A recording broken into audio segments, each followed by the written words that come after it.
18 में भी अविश्वास प्रस्ताव आया था, 19 में क्या हुआ सबने देखा। पीएम ने तभी कहा था 23 में फिर आएगा। कहीं एक विश्वास वाली सरकार के खिलाफ अविश्वास प्रस्ताव लाकर फायदा नरेंद्र मोदी को तो नहीं हो जाएगा? ए बी, राहुल गांधी को सुनने के लिए आप लोग कितने बेसब्र हैं? क्योंकि बीजेपी वाले तो बहुत हैं, 12 बजे बोलेंगे राहुल। देखिए, हो सकता है कि संख्या में अभी उनके पास विश्वास है, लेकिन जनता के बीच में भारतीय जनता पार्टी अपना विश्वास खो चुकी है। इसलिए ये बताना जनता को भी जरूरी है कि जब पार्लियामेंट में बहस हो रही है तो पता चलना चाहिए जनता को कि देश के प्रधानमंत्री जी और देश की भारतीय जनता पार्टी के नेतागण मणिपुर की महिलाओं के ऊपर में क्या बोल रहे हैं। क्या उन्होंने कभी उनके पे 70 दिन तक जब चुप थे तब क्या लोगों को पता नहीं चलना चाहिए था क्यों चुप थे? चर्चा हो रही तो वहाँ चर्चा इस बात की भी हो रही है कि किस तरह से जो मेडल जीत के लाई गई थी महिलाओं को घसीटा गया। चर्चा तो इस बात पे भी होगी कि हरियाणा में किस तरह से दंगा हुआ और सरकार भारतीय जनता पार्टी की थी। चर्चा इस बात पे होगी कि देश में जो महंगाई है, बढ़ती हुई महंगाई का मां बोलने से भारतीय जनता पार्टी डरती है। चर्चा तो इस बात पे भी होगी कि बेरोजगारी भी बहुत तेज से बढ़ी हुई है। चर्चा तो इस बात पे भी है कि किसान परेशान है। कुल मिला के देश का हर व्यक्ति भारतीय जनता पार्टी से परेशान है। इसका जवाब भारतीय जनता पार्टी सदन में देना नहीं चाहती थी। क्या हरियाणा पर बोलना वॉट अबाउटरी नहीं है? क्योंकि आप लोग तो समझाते थे कि राजस्थान पर बोल रहे हैं वॉट अबाउटरी कर रहे हैं, पश्चिम बंगाल पर बोल रहे हैं वहां की महिलाओं की आवाज उठा रहे हैं वॉट अबाउटरी कर रहे हैं, मणिपुर पर एस्केप का रास्ता दे रहे हैं सरकार को। अब हरियाणा पर क्या हुआ? वो वॉट अबाउटरी है या नहीं? देखिए, वो आप कह सकती है, लेकिन मैं पूछ रही हूं आपसे। नहीं, हमने हमेशा से बोला है सरकार वहाँ किसकी है? भारतीय जनता पार्टी की। कब बोला आपने राजस्थान पे? क्यों? हमने कहा अगर चर्चा करवाई है मणिपुर में, राजस्थान पे भी चर्चा हो, बिहार पे भी हो, किसने रोका है? जब चर्चा होगी तो सदस्यगण अपनी बात कहेंगे ना। बिहार के सदस्य बिहार की बात करेंगे। रविशंकर प्रसाद ने क्या आरोप लगाए हैं जल्दी से आपको सुना देते हैं। तमाम पार्टियों को वो घेर रहे हैं। राहुल गांधी जी की पैकेजिंग रीपैकेजिंग होती रहती है।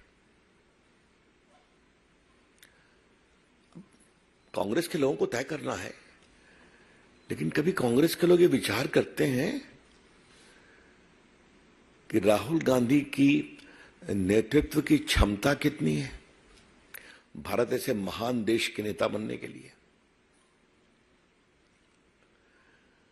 कल हम लोग भी संसद में उत्सुकता पूर्वक प्रतीक्षा कर रहे थे, क्योंकि कांग्रेस का ऑफिशियल ट्वीट आया, जन नायक राहुल गांधी बोलने वाले हैं। मुलायम सिंह नहीं रहेंगे तो अखिलेश जी मुख्यमंत्री बनेंगे, भले परिवार में तफरका हो नहीं हो।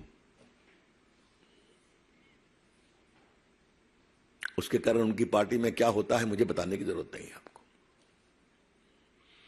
बिहार में लालू जी की पूरी चाहत है कि मेरा पुत्र तेजस्वी उप मुख्यमंत्री से मुख्यमंत्री बन जाए,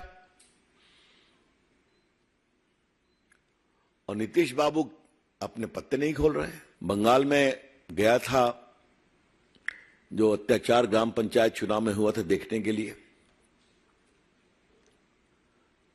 वहां ये आम चर्चा है कि अभिषेक अपनी पारी के इंतजार में बेसब्र हो रहे हैं।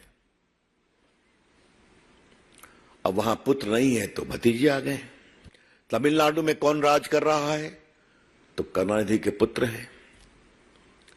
थोड़ा बगल में आइए तो तेलंगाना में बार बार यह स्वर सुनाई पड़ता है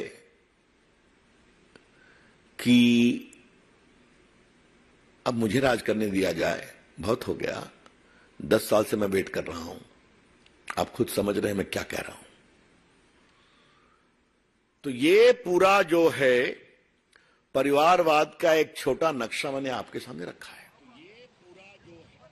तो 12 बजे राहुल गांधी बोलने वाले हैं। उससे पहले आपने सुना रविशंकर प्रसाद जमकर प्रहार कर रहे हैं राहुल गांधी पर, उनको जननायक कहने पर, उनकी पैकेजिंग रीपैकेजिंग तमाम मुद्दे उठा रहे हैं। तो विपक्षी पार्टियों को और इंडिया वाले गठबंधन को भी वो टारगेट कर रहे हैं। आइए आपको लिए चलते हैं एक बार फिर संसद के बाहर से संसद के अंदर, क्योंकि मौसमी सिंह हमारी सहयोगी ने कुछ नेताओं से आज के विश्वास प्रस्ताव पर होने वाली दूसरे दिन की चर्चा पर बातचीत की है।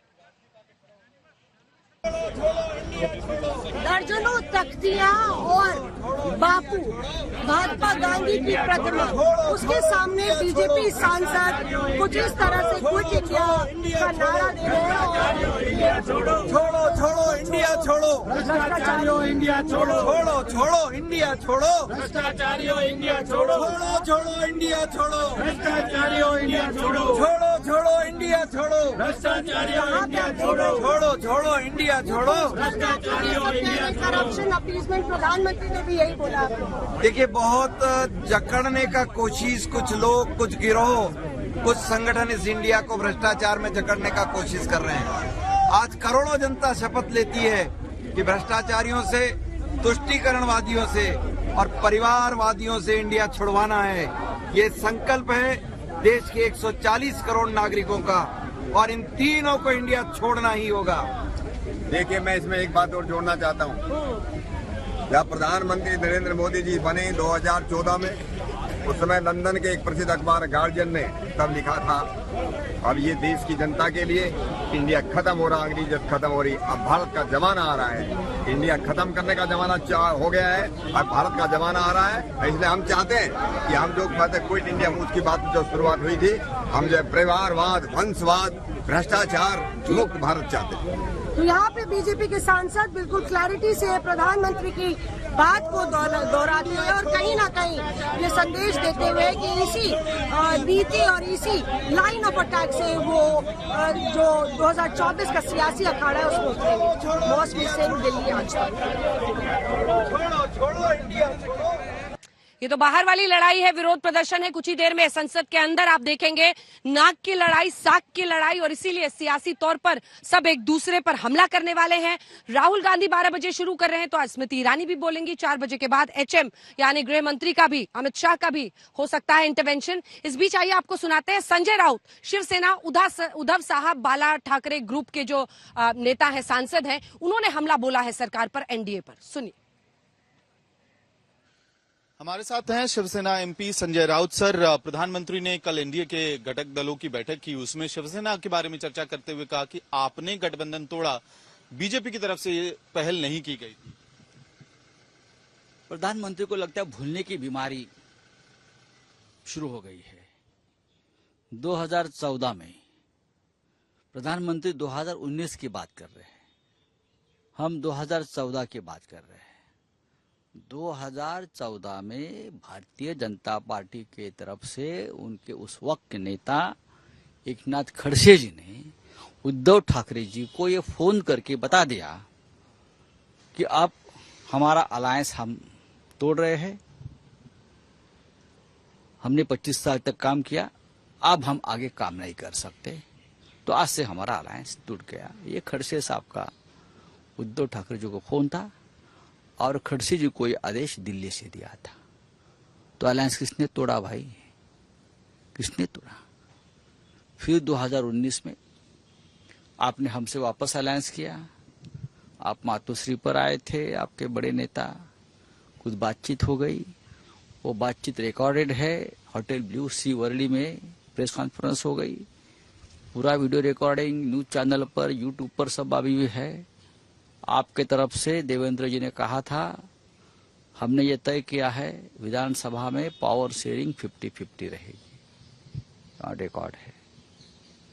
तो आपने इसके बाद भी, उसके बावजूद भी आपने 2.5 साल मुख्यमंत्री पद देने से हमको इनकार कर दिया, लेकिन अभी दे दिया, पार्टी तोड़कर अपने हमारे आदमी को दे दिया, उस वक्त नहीं दिया।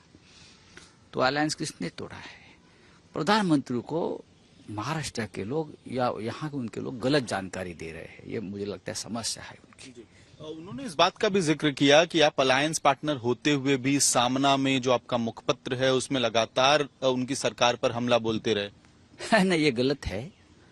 सामना एक अखबार है, अगर कोई नीति है, हम कभी व्यक्तिगत टिक्का टिप्पणी किसी के ऊपर नहीं की है, कभी नहीं की, हम ना करेंगे।